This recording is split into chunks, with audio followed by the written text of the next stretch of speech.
Broadcasting from the studios of Business RadioX, it's time for Ecommerce Connector. This show is brought to you by Polyglot Labs, driving growth and innovation in the e-commerce world. Now, here's your host, Garrett Massey. Welcome to Ecommerce Connector. My name is Garrett Massey. Today on the show, we have Mr. Evan Katz, who is the co-founder of Very Special Games. Mr. Evan, thank you for joining us. Yeah, so happy to be here, Garrett. Awesome. Tell me a little bit about Very Special Games, how you guys got started, what you do, and kind of the rundown. Sure. So Very Special Games is a board game publishing company, which means that we're kind of a one-stop shop. We do everything from design these games from the ground up, and we're talking mostly party games for the most part, the type of thing you'd find at Target on the shelf next to Apples or Cards Against Humanity. And they're kind of aimed at the more casual, maybe even non-gamer. They're definitely not these like sit there for 8 hours type of strategy games, kind of on the opposite end of the spectrum. But we do everything from come up with those games, write them, design them, and then we manufacture them.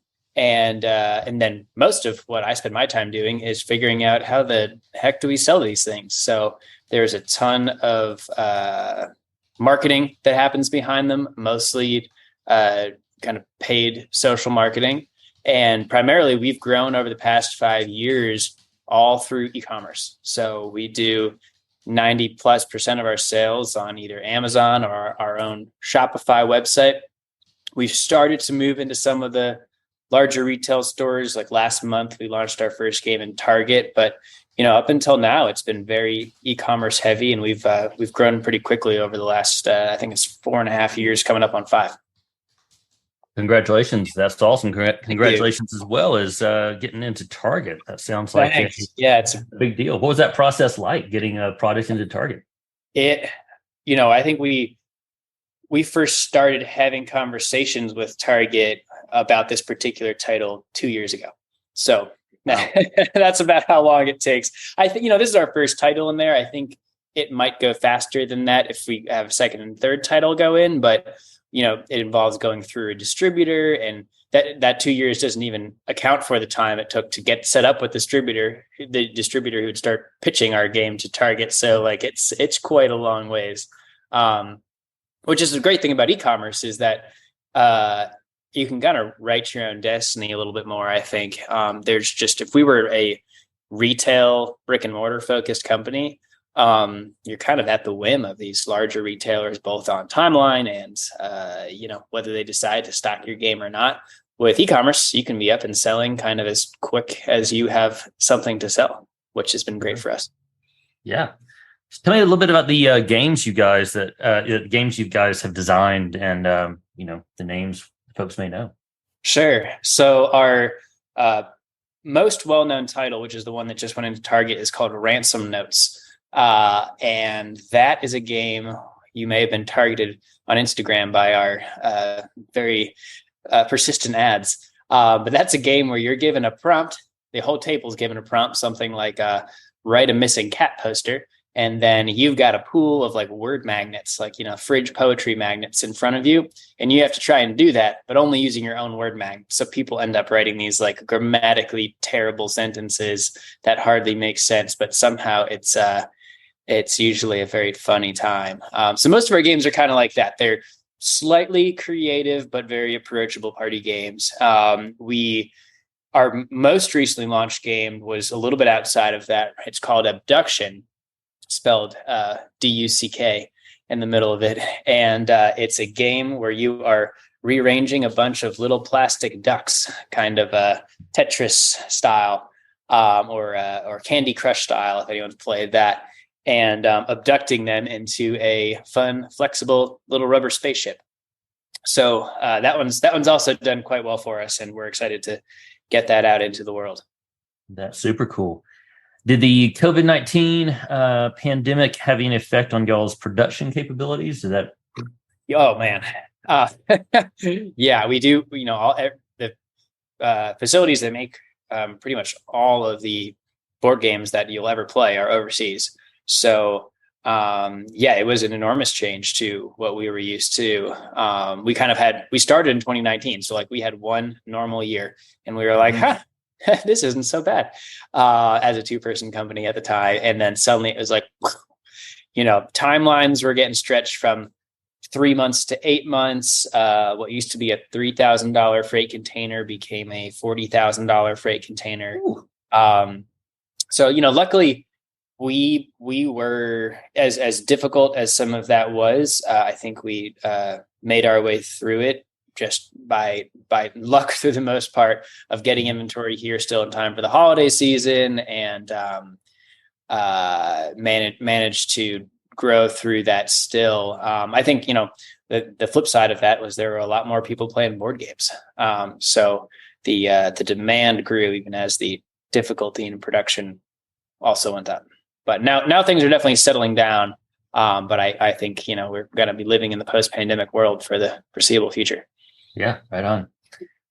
Well, it's good to hear that things have settled down in y'all's world as well as the world in general. So this is your 5th startup. Did I read that correctly?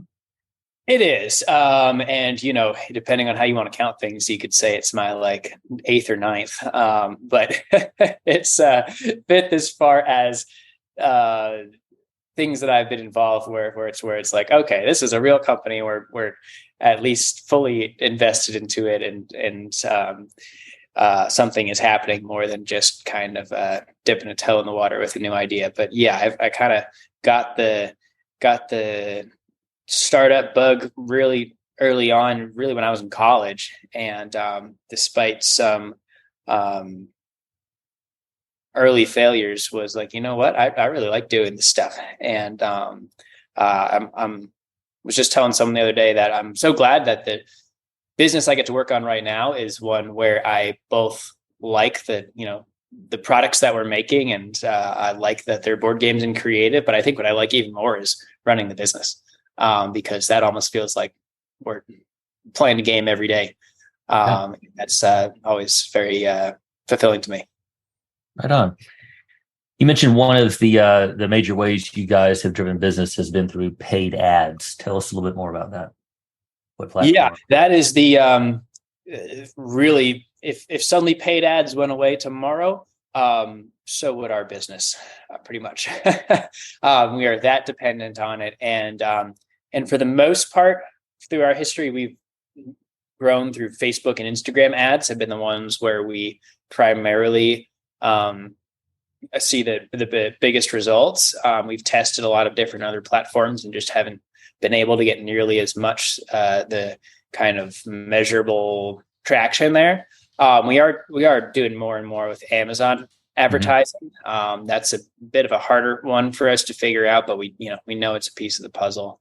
But for the most part, the way that our products work as far as their life cycle is, we'll come up with an idea and put it into development, and then we'll launch it on Kickstarter, which is a crowdfunding platform, basically where people are placing pre-orders for this product that doesn't exist yet, but they know that they'll get it 8 months down the line, and they get it at a slight discount now and help it kind of come to life by getting it on Kickstarter. But most of those people who buy it on Kickstarter do so because they saw an ad for this game on Facebook or Instagram. And, we do have an email list and all of that, but it's a drop in the bucket compared to at the end of the day, the people who will come through our first timers new to our company who see these ads. And really our whole business model is based around we'll turn ads on for that new product on day one of the Kickstarter. And then as long as everything goes well, we never turn them off. We run these ads year round, and daily we are kind of looking at, well, how much money did we put in the top of the funnel here, the little black box machine, and how much got squeezed out the bottom? And we are constantly pulling levers in there, whether it's amount of spend or, what is the actual creative, the images and the copy that are in these ads, and who are they going to? But, getting that mix right can make the difference between us selling 20 copies of a game in a day or 200. It really, as soon as those ads go off, we see our sales drop immediately. Like if we have to turn them off for inventory purposes or something like that. So that still is like the total backbone and fuel of our business. Right on. So coming up with the new games, tell me a little bit about that process, because it sounds, I like board games. That sounds difficult, thinking of a new thing. I mean, it's weird. And I find it can certainly be a leap of faith, as I think it is with any new product, to develop something where you're going to have to put time and effort and probably some money in, and then like you don't really know, is anyone going to buy this thing? And so when we first started making games, our first game was a game called Charty Party, and it is basically Cards Against Humanity except with graphs or charts. And so it's like the nerdy version of Cards Against Humanity. And so that game, that idea kind of just like came in a moment of like, what if Cards Against Humanity was graphs? And my business partner and I, we both used to work in consulting, and we were familiar with boring graphs all the time. And so basically you're relabeling the axes of a graph to make it as funny or inappropriate as possible in this game. And so it wasn't like a far cry from this format that already existed. So that game kind of was like, all right, we already know that this format of a game works. Let's just like write some cards that would go in here and toss it up on the internet on Kickstarter and see how it does. So that one was a bit more straightforward. But then since then, each game that we've made has kind of gone through a much longer, we had an initial idea, and the final product is like nothing at all in many ways what that initial idea was. But I think the thing that holds true across all of them is we like to focus the games around a fun core activity. And I think at the end of the day, kind of the guiding light for us is like, well, is the main activity of this game something so either fun or enjoyable, almost like that you would do it even if the game didn't exist. So I'll give you an example. Like we have our game, the next game we put out was called Puns of Anarchy, where you're making puns of bands and movies and people and whatnot, and trying to put them in categories. And like, that's just a fun activity on its own. In fact, like the reason that game came about was because like, that's something I already did.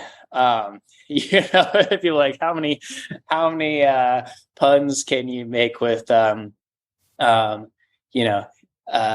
one bites the dust or something. And you're like, oh, let's make a food pun. Another one bites the crust. And so people are already kind of doing this, and it existed on the internet. And then we wrap a game around it. So that's been a guiding light for us. And I think has helped us to, whenever we're like kind of muddling about is this going to be a good idea or not, we can pull it back and be like, well, if we take out all the points and the rules and like all that, is this fun to do on its own? So that's where a lot of these concepts start from. Got it. And you mentioned earlier that you guys are targeting mainly non-gamers, or like like hardcore gamers, like Dungeons and Dragons or Magic or whatever, right? I mean, what's it been like, trying to reach those folks? Obviously, paid ads work. Have you guys, seen that? Have you felt like you've lost any mojo with the games you've developed, trying to design them to work for non-gamers, I guess? That's certainly a very interesting question. I mean, on one hand, the bright side of saying, well, we develop games for non-gamers, which is, being a little facetious there, but that does have a lot of truth to it, is basically means that, so our target audience is everyone. And, in most businesses, that's kind of not a good spot to be for a lot of reasons. But for us, it does, because we're such a paid ads driven company, it basically means that it gives Facebook's algorithm and Instagram's algorithm like that many more people to kind of like crawl through. I think it's a lot harder to use ads and the way that we've been successful with them, if we had a product that only was for, let's use myself, bald men. If you're not a bald dude, you're literally not going to have a reason to buy this product except like maybe as a gift, weird gift. But so, and then, Facebook may have a much harder time, like actually determining, as creepy as they are with their data, like they may not know exactly who all the bald men on the planet are and how to target them. And so just like you're losing a lot of potential efficiency there, because like a lot of your ads may be being shown to people who are not potential fits. But for us, like essentially everyone's a potential fit, because everyone, has occasions where they play some sort of game with their friends, or at least have people over, or where they're like, I need to get somebody a $30 gift for a holiday. So it's just a much larger audience that Facebook can go through. And I think the reason that Facebook has become the like monstrosity that it is in the advertising world is because their algorithm is so good, not only at like finding people who are in your target audience, but I think primarily it's that they're finding people who like to buy things online, and they're like layering those two things together. So unlike a billboard, which is shown to everyone, Facebook is like first primarily going after people who are like really likely to buy stuff online because of their past history of buying stuff online. And so it's possible for a small company like us to kind of get off the ground in that way, because you can so efficiently advertise versus like, I think if we were running TV ads, like there's just so much kind of waste there from a who are you showing this to perspective, that like we don't have the budget for that. And like it probably wouldn't even be profitable for us to run those ads even if we wanted to. Yeah. Cool. So in the vein of fulfillment, I believe you guys were recently featured by Amazon in a case study relating to the concept of fulfilling orders with a two-person team. Tell me a little bit about that and that write-up. Sure. We were we were surprised to see Amazon picked us, but I guess we've become one of the larger users of this particular feature of Amazon, which is, for people who aren't familiar, they're basically when you sell on Amazon, one of the most common ways to do it is you kind of sell through Amazon's network of warehouses across the country, which is basically you send them pallets of your product, and then they will decide how to most efficiently spread it out. This program is called Fulfilled by Amazon, or FBA. And usually when you buy a product on Amazon and it's getting to you in like 2-day shipping, that's because the seller is using Amazon's FBA program. So it's already been kind of intelligently brought to a warehouse near you. And we do that. That's how we sell on Amazon. But when we sell on our own website, we have basically hooked our website up to Amazon's backend. And so when you buy a product on our website, it sends that order over to Amazon to be fulfilled by this same network of warehouses. So we still pay Amazon to ship it, but we don't have to pay what Amazon calls their like referral fee, which is their kind of commission when somebody buys through Amazon. So it's actually quite a big cost savings to us, both because the rates are typically much better than, FedEx, UPS, USPS, but also, we're a 3-person company. We don't have to spend all of our time trying to move inventory around to warehouses across the country, or worry about like shipping zones or anything like that. Like, we pay $10.50 for like every single package we sell, no matter where it's going in the country. And so that's been a huge efficiency for us. Yeah. Were you guys doing all the fulfillment yourselves beforehand? We started doing this like basically within our first year. We kind of realized this was a thing we could do. So, I mean, we didn't know what to expect with our first Kickstarter. I think we needed to sell 300 games to break even and to kind of make that crowdfunding campaign happen. And I think we sold like 1,500. And so Yeah, and that's what we said. We couldn't believe it.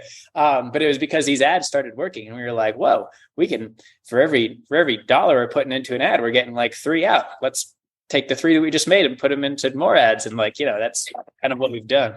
Sorry, that was my cat jumping off the table. And so, and that, that's basically what we've done every single day since. It was quickly apparent that we weren't going to be able to, fulfill 1,500 games from our living room. So we had to find a solution. We worked with different distributors, and they call them 3PLs, which are third-party logistics companies who are not Amazon, to also try and send games out to individual people. There are pluses and minuses of all of these solutions, but right now, and for a company of our size, Amazon is making a lot of sense. Right on. What are you actually kind of touched on my next question? What are some of the downsides, the limitations, drawbacks to using Amazon service? Is there anything, do you see like a threshold where at a certain point we're going to do something different? Or I actually think it's the opposite. I think there's a threshold where you're too small to work with them. And I know I said confusingly that we started working with them off the bat, but we had, I think by the time we fulfilled our first Kickstarter, so we had those 1,500 orders, and then we probably sold another 1,500 like in the months leading up to when we actually received the inventory for this first print run. So by that scale, it was starting to make sense to work with Amazon. But if you're smaller than that, working with Amazon is almost like working with the government or something. Like, they are a massively opaque organization. It can be very difficult to get someone on the phone or to do any sort of customer service that makes sense. They're as kind of user-friendly as their website is for a customer. It's like the opposite. If you're on the seller side, like, you're uploading spreadsheets that if you have one character wrong, they won't work, and you don't know why. So it can be extremely overwhelming and technical for somebody who's new to it. So for that reason, that's definitely a barrier. The other one is that they've also changed some things after COVID with what they call inventory caps. And so you can't just send in unlimited inventory, especially if you're a new seller. So if you weren't using Amazon at all, and suddenly you're like, hey, I want to fulfill 10,000 orders from my Kickstarter campaign, you can't do it because they'll cap you like 200 orders.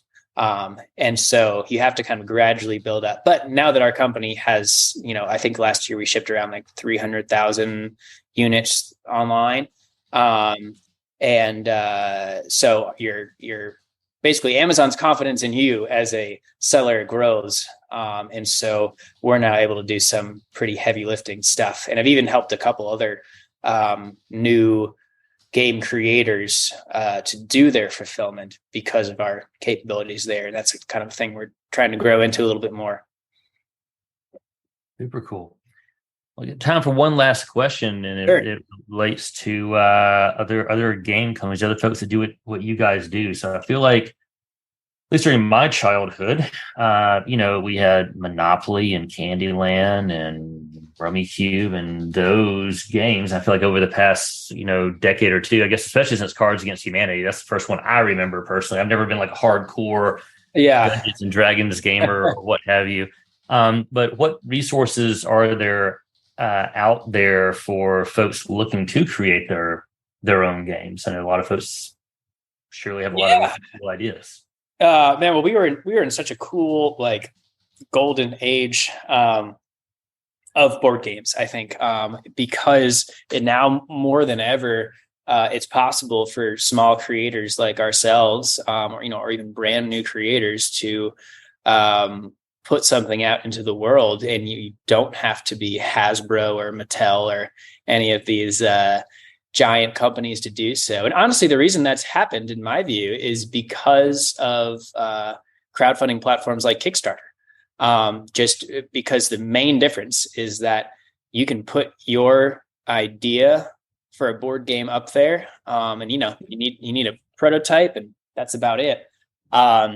I think it cost us $1,500 all said and done to like get our prototype ready for our first Kickstarter. And, that was including working with a designer and paying for FedEx fees and all that sort of stuff. But anyway, it's super approachable. And then if people like what you're doing and if it's a viable product, you get all the money up front that you need to place your production run order. Because that's really the big roadblock. It was like, well, I have this great idea for a game, but I don't have the $50,000 I need to buy the inventory and like take that risk on if anyone's going to want to buy it. So I think because of that, it's made it economically possible for small and new creators to get into the scene.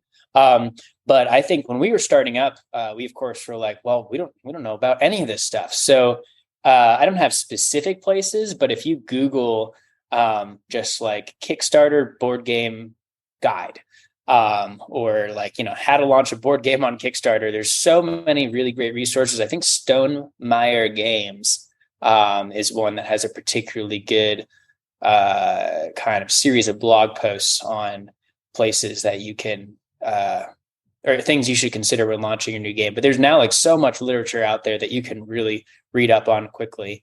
And if anything, the hard part is that there's so many games being made these days that like it's a crowded field. But it's more possible than ever that as an individual person with a day job, you can make your board game thing a reality.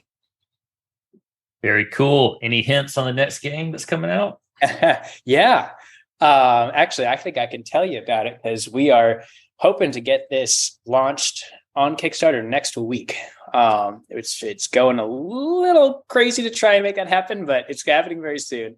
Our new game is definitely our most elaborate, involved product we've made yet. It's called Tiny Laser Heist, and it is a 3D heist game where you are stealing three-dimensional jewels out of a museum that is rigged up with functioning lasers, which are made from elastics, but they do go off if you touch them. And you're using tiny hands on sticks to try and pull these jewels out, among other things. And there's a lot of negotiation and backstabbing and all that sorts of stuff. But it's a lot of fun. And I certainly hope we can get some support for it on Kickstarter when we launch it next week. That's cool, man. Well, that rolls us directly into how can folks find your Kickstarter? How can folks get in touch with you? How can folks buy your games? Obviously, we talked about Amazon and your website, but give us the deets on that. Yeah, well, luckily, I think it's a single answer for all of this stuff. If you go to veryspecialgames.com, that's where you can find any games that we sell right now. Certainly any games that are in production or on Kickstarter, you can get to from there. And actually, the fastest way to get in touch with me is the contact form on that website. It goes straight to me, and we are very responsive. So don't hesitate to reach out, whether it's a game-related question or business or otherwise. We love talking to people. Right on, right on. Cool, Evan. Thank you so much, Evan, with Very Special Games. I really appreciate your time today. My name is Garrett Massey. Thank you for joining us on the Ecommerce Connector. Look forward to chatting with you next time. Thanks so much, Garrett. Thank you for joining us on Ecommerce Connector. This show is brought to you by Polyglot Labs, a web and software development firm which provides digital solutions to drive growth for e-commerce innovators. For more information, go to polyglotlabs.com.